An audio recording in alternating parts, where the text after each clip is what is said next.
자, 드디어 여러분, 기가 막힌 타이밍입니다. 이재명의 대북 송금의 진실이 수면 위로 지금 드러나는 것 같습니다.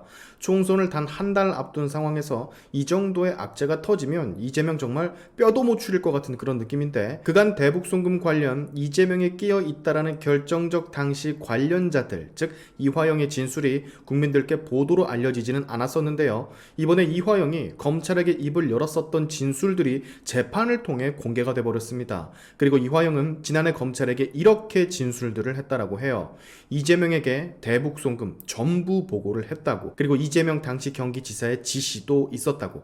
오늘 소식 간략하게 전해드리도록 하겠습니다. 자, 쌍방울 대북 송금 이재명의 지시가 있었고 이화영은 이재명에게 보고를 했다란 보도가 속보로 나오고 있습니다. 검찰이 이번에 공개한 이화영의 진술서에서 나온 내용들인데요.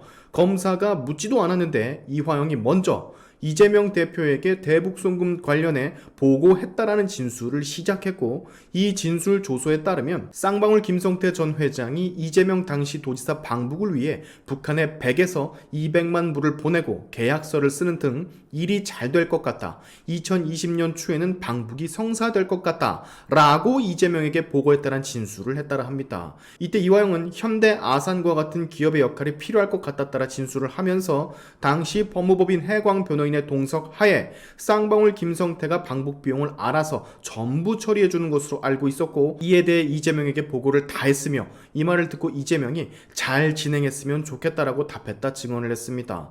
또한 이재명의 이러한 지시가 있었기 때문에 방북 비용 대납을 부탁한 것이고, 쌍방울 김성태 북의 송명철과 방북에 대해 논의를 할 때 북한 측에서 최고 수준으로 의존해주기로 약속했다라고 또 진술을 했어요. 굉장히 디테일한 내용들이죠. 이러한 진술은 작년 6월 9일, 6월 14일, 6월 18일, 6월 21일, 6월 22일 이화영의 진술을 바탕으로 한 내용이고요. 8월 8일 이화영의 자필 진술서에는 그간 해광 변호인들은 이화영의 입장에서 재판을 진행해 왔음, 두 변호사는 진실만 말하기를 강조했고 무죄를 입증하기 위해서 최선을 다하고 있다고 기재를 했다라고도 합니다.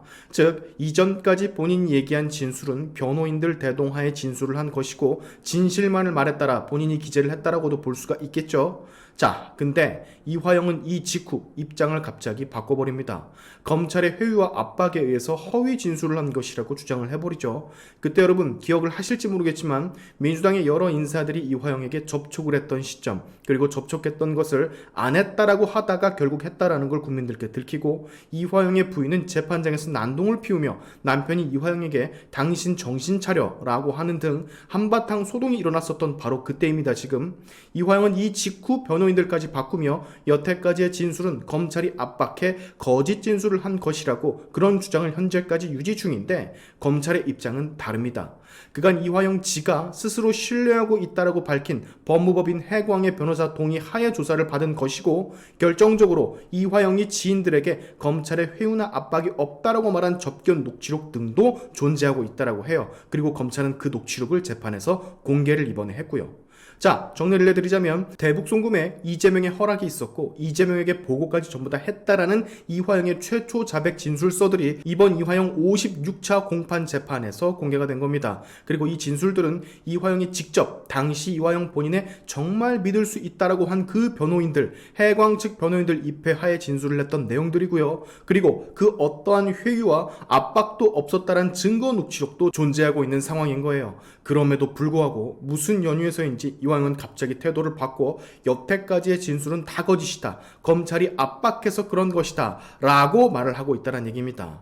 즉 법정에서 지금 재판관들과 지켜보는 국민들을 상대로 장난을 치고 있다는 건데, 이미 내뱉은 말이 너무나도 디테일한 상세한 내용들을 담고 있기 때문에 이것이 단순히 거짓이다 라고 믿기에는 무리가 있는 그런 상황이죠. 16개월째 1심 상태에 머물러 있는 이 지긋지긋한 이화영의 대북 송금 재판, 아마 이번 달인 3월 안으로 심리가 마무리될 것으로 전망이 된다라 보도가 나오고 있는데요. 쌍방울 김성태라든지 아태업 회장이라든지 그 밖에 주요 관계자들의 증언들, 그리고 이화영의 디테일한 최초 자백들, 그리고 녹취 등이 다 남아있는 이 상황, 지금 이화영이 무슨 마음을 먹고 있는지는 모르겠지만 이화영의 뜻대로 일이 흘러가지는 않을 듯 보여집니다. 그리고 이 여파는 지금 한창 총선을 준비하고 지휘 중인 이재명에게 적지 않은 타격을 입히게 될 거예요.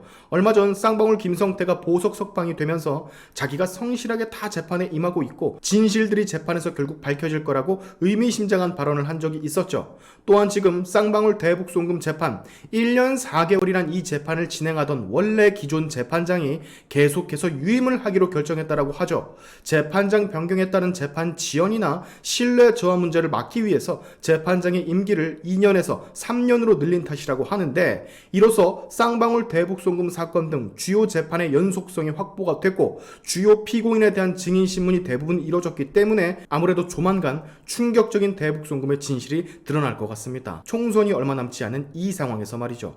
자, 스펙타클합니다 여러분. 역시 잠자고 있던 이재명의 사법 리스크들이 이제서야 또 하나씩 터져주네요.